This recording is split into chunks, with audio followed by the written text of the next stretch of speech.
Kain po! Mga kayo po. Di! Kainin niya ang manok mo. Kainin mo. Kain po. Ate Malo. Introduce.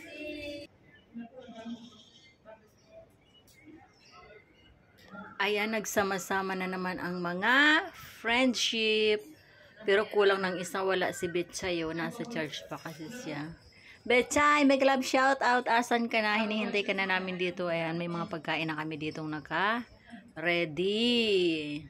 Share lang kami mga kabayan. Ayan, mga kabayan talaga, nagkakatuwaan.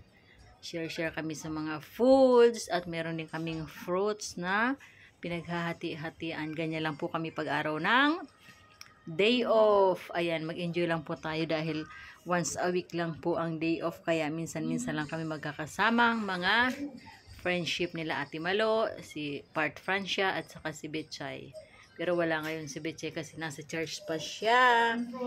Ayan, naghati-hati na sila, nag-share na sila sa kanilang mga kanya-kanyang dalang fruits. Ako ang dala ko is orange, si Francia is pineapple at saka dragon fruit. Si Ate Malo naman is meron siyang century tuna na may kalamansi. Ang sarap po, grabe.